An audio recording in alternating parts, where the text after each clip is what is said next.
Hello everyone. Today's let us start National Legal Service Day. राष्ट्रीय विधिक सेवा दिवस as a National Legal Service Day is observed annually on November 9. Here's everything you need to know about it. Why is National Legal Service Day observed on November 9? Means राष्ट्रीय विधिक सेवा दिवस 9 नवंबर को क्यों मनाया जाता है? व्हाट इज इट्स सिग्निफिकेंस, इसका क्या महत्व है? व्हाट इज नालसा, नालसा क्या है? सर्वप्रथम आपको यह जानना आवश्यक है कि यह topic UPSC civil services exams के सिलेबस से कैसे रेलिवेट होता है. This topic is important for subject like Indian polity and social justice. UPSC has also asked questions about legal services. For example, in the UPSC CSE preliminary 2013, a question about national legal services was asked. Thus, it becomes important to know about legal services and related institutes. Why in the news?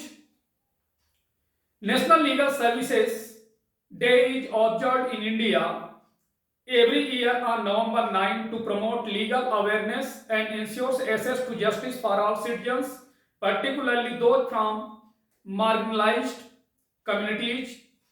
Through various initiatives and programs, this day aims to empower individuals with knowledge of their legal rights and promote conflict resolution mechanisms to create a more equitable society. Means Bharat में हर वर्ष 9 नवंबर को national legal day मनाया जाता है ताकि कानूनी जागरूकता को बढ़ावा दिया जा सके और सभी नागरिकों, खासतौर पर वंचित समुदायों के लोगों के लिए न्याय तक पहुंच सुनिश्चित की जा सके. विभिन्न पहलों और कार्यक्रमों के माध्यम से इस दिन का उद्देश्य व्यक्तियों को उनके कानूनी अधिकारों के बारे में जानकारी देकर सशक्त बनाना और अधिक समतापूर्ण समाज बनाने के लिए संघर्ष समाधान तंत्र को बढ़ावा देना है.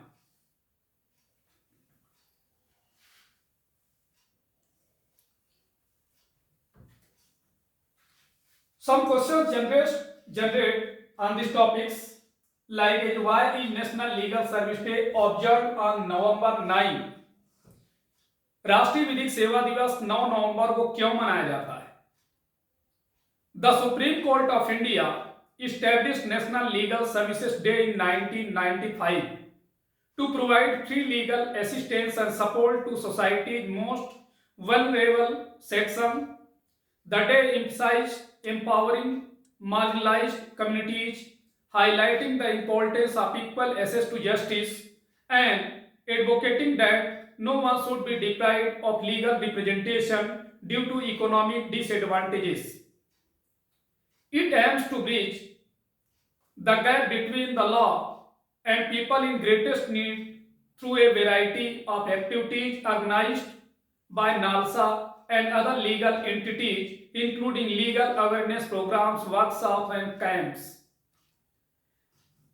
भारत के सुप्रीम कोर्ट ने समाज के सबसे कमजोर वर्ग को मुफ्त कानूनी सहायता और समर्थन प्रदान करने के लिए 1995 में नेशनल लीगल डे की स्थापना की थी. यह दिन हाशिए पर पड़े समुदायों को सशक्त बनाने, न्याय तक समान पहुंच के महत्व को प्रकाश डालने और इस बात की वकालत करने पर जोर देता है कि आर्थिक कमजोरियों के कारण किसी को भी कानूनी प्रतिनिधित्व से वंचित नहीं किया जाना चाहिए. इसका उद्देश्य है नालसा और अन्य कानूनी संस्थाओं द्वारा आयोजित विभिन्न गतिविधियों के माध्यम से कानून और सबसे ज्यादा जरूरतमंद लोगों के बीच की खाई को पाटना है, जिसमें कानूनी जागरूकता कार्यक्रम, कार्यशालाएं और शिविर शामिल हैं. Now let us we know historical backgrounds. In 1987, Legal Services Authorities Act was enacted to give a statutory base of legal aid programs throughout the country on a uniform pattern. This act was finally enforced on 9th of November 1995 after certain amendments were introduced therein by the Amendment Act of 1994. Honorable Mr. Justice R.M. Misra, the then Chief Justice of India, played a key role in the enforcement of this act. Means 1987 में विधिक सेवा प्राधिकरण अधिनियम को पूरे देश में एक समान पैटर्न पर कानूनी सहायता कार्यक्रमों को वैधानिक आधार देने के लिए अधिनियमित किया गया था। 1994 के संशोधन अधिनियम द्वारा इसमें कुछ संशोधन किए जाने के बाद इस अधिनियम को अंततः 9 नवंबर 1995 को लागू किया गया। भारत के तत्कालीन chief justice honourable R N. Mishra ने इस एक्ट के इन्फोर्समेंट में महत्वपूर्ण भूमिका निभाई। Next is no NALSA. NALSA is the full form of National Legal Services Authority. National legal service authority at national level पे नालसा का गठन किया गया। स्टेट लेवल पर state legal service authority, same है डिस्ट्रिक्ट लेवल पर चेयरमैन होते हैं, एंड देन उसके नीचे तालुका और सब डिवीजन लेवल पर भी वहां पर सीनियर सिविल जजेस को ये राइट्स दिए गए। तो वन बाय वन डिस्कस करेंगे। Firstly you know NALSA. The NALSA has been constituted under the Legal Services Authorities Act 1987 to provide free legal services to the weaker sections of the society. It organizes lok adalats for amicable settlement of disputes. It also monitors and reviews various legal aid programs and provides rules and principles for legal services under the Act. NALSA also distributes funding and grants to state legal services authorities and non-profit organizations to help them execute legal aid systems and initiatives. Honorable Chief Justice of India is the patron in chief and NALSA is housed at Supreme Court of India. Means NALSA का गठन विधिक सेवा प्राधिकरण अधिनियम 1987 के तहत समाज के कमजोर वर्गों को मुफ्त कानूनी सेवाएं प्रदान करने के लिए किया गया। यह विवादों के सौहार्दपूर्ण समाधान के लिए लोक अदालतों का आयोजन करता है। यह विभिन्न कानूनी सहायता कार्यक्रमों की निगरानी और समीक्षा भी करता है और अधिनियम के तहत कानूनी सेवाओं के लिए नियम और सिद्धांत प्रदान करता है। नालसा राज्य कानूनी सेवा प्राधिकरणों और गैर लाभकारी संगठनों को कानूनी सहायता प्रणालियों और पहलों को क्रियान्वित करने में मदद करने के लिए धन और अनुदान भी वितरित करता है। भारत के माननीय मुख्य न्यायाधीश इसके मुख्य संरक्षक और नालसा भारत के सर्वोच्च न्यायालय में स्थित है। This is the very important line. Next is at state level.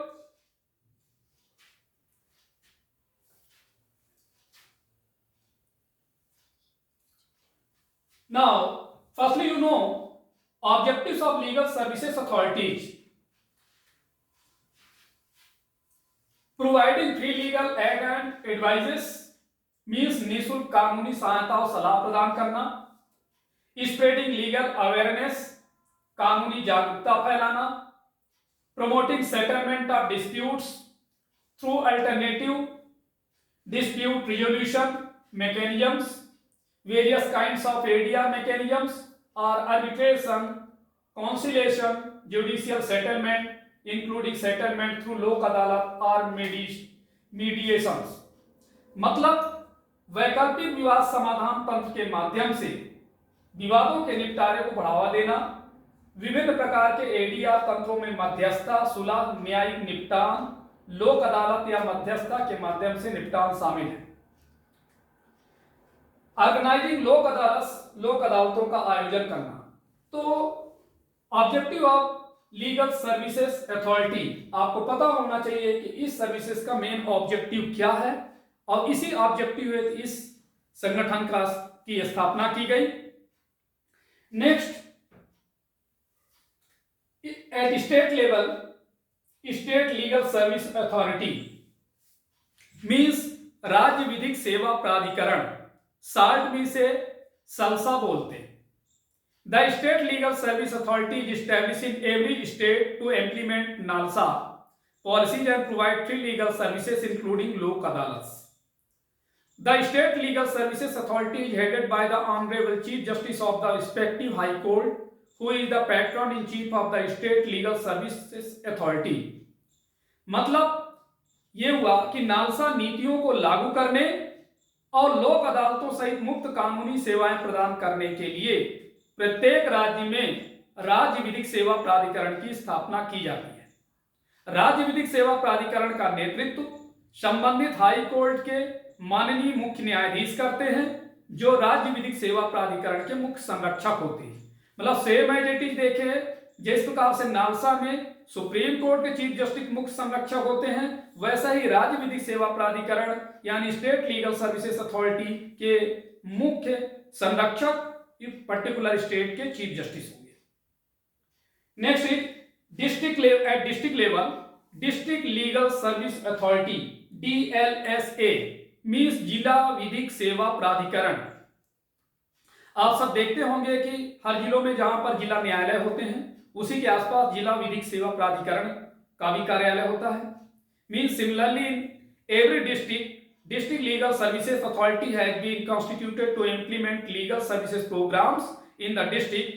The District Legal Services Authority is chaired by the district judges of the respective district, and it is situated in the district courts complex in every district. कहने का मतलब यह हुआ कि प्रत्येक जिले में विधिक सेवा कार्यक्रमों को क्रियान्वित करने के लिए जिला विधिक सेवा प्राधिकरण का गठन किया गया है। जिला विधिक सेवा प्राधिकरण की अध्यक्षता संबंधित जिले के जिला न्यायाधीश द्वारा की जाती है तथा यह प्रत्येक जिले में जिला न्यायालय परिसर में स्थित है। Other than these there are taluka और सब divisional legal services committee headed by a senior civil जज, high court legal services committee या supreme court legal services committee. इसके अलावा तालुका उपमंडल विधिक सेवा समिति वरिष्ठ सिविल न्यायाधीश की अध्यक्षता में हाई कोर्ट विधिक सेवा समिति तथा सुप्रीम कोर्ट विधिक सेवा समिति है। अब हम आपको जानना है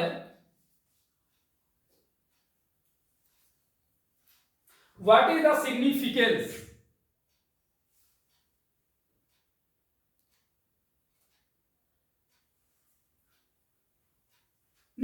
now who is eligible for getting free legal services? निःशुल्क कानूनी सेवाएं पाने के लिए कौन पात्र है? Under section 12 of legal services authorities act, every person who has to file or defend a case shall be entitled to legal services under this act if that person is women and children, members of scheduled caste or scheduled tribes, industrial workmen, victims of mass disasters, violence, flood, drought, earthquake, industrial disaster, disabled persons, persons in custody, and if that person is related to section 2 of the Juvenile Justice Act 1986 or in a psychiatric hospital or psychiatric nursing home within the meaning of clause G of section 2 of the Mental Health Act 1987. Those persons who have annual income of less than the amount prescribed by the respective state government, if the case is before any court other than the Supreme Court, and less than rupees 5 lakhs if the case is before the Supreme Court. Victims of trafficking in human beings are beggar. Now,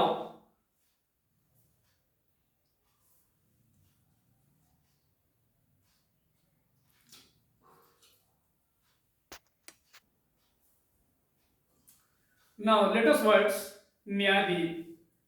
First, do you know Nyadweep? The official newsletter of NALSA. NALSA का आधिकारिक समाचार पत्र promotes a healthy working relationship between legal service functionaries throughout the country and proving immensely useful for the exchange of views and sharing of ideas. पूरे देश में कानूनी सेवा कार्यकर्ताओं के बीच स्वस्थ कार्य संबंध को बढ़ावा देता है और विचारों के आदान प्रदान के लिए बेहद उपयोगी साबित हो रहा है. Article 39A of the Constitution of India, it provides that the state shall secure that the operation of legal system promotes justice on basis of equal opportunity and shall in particular provide free legal aid by suitable legislations or schemes or in any other way to ensure that opportunity for securing justice are not denied to any citizen by reason of economic or other disability. यानी भारतीय संविधान का अनुच्छेद 39 इसमें के तहत प्रावधान है कि राज्य यह सुनिश्चित करेगा कि कानूनी प्रणाली का संचालन समान अवसर के आधार पर न्याय को बढ़ावा दे और विशेष रूप से उपयुक्त कानून या योजनाओं या अन्य किसी तरीके से मुफ्त कानूनी सहायता प्रदान करेगा ताकि यह सुनिश्चित किया जा सके कि आर्थिक या अन्य अक्षमता के कारण किसी भी नागरिक को न्याय प्राप्त करने के अवसर से वंचित ना किया जाए. Next is article 14 and 21 clause 1 also make it obligatory for the state to ensure equality before law and a legal system that promotes justice on basis of equal opportunity to all. Means Article 14 and 22 clause 1 राज्य के लिए कानून के समक्ष समानता और सभी के लिए समान अवसर के आधार पर न्याय को बढ़ावा देने वाली कानूनी प्रणाली सुनिश्चित करना भी अनिवार्य बनाता है. तो ये था देखिए national legal service authority and state legal service authority, इसके नीचे डिस्ट्रिक्ट. तो ये कॉन्सेप्ट है और क्यों 9 नवंबर को ये दिवस मनाया जाता है, इसके पीछे का क्या इतिहास है, इससे क्या सुविधाएं हैं लोगों को. तो ये था. तो आज इतना ही. धन्यवाद.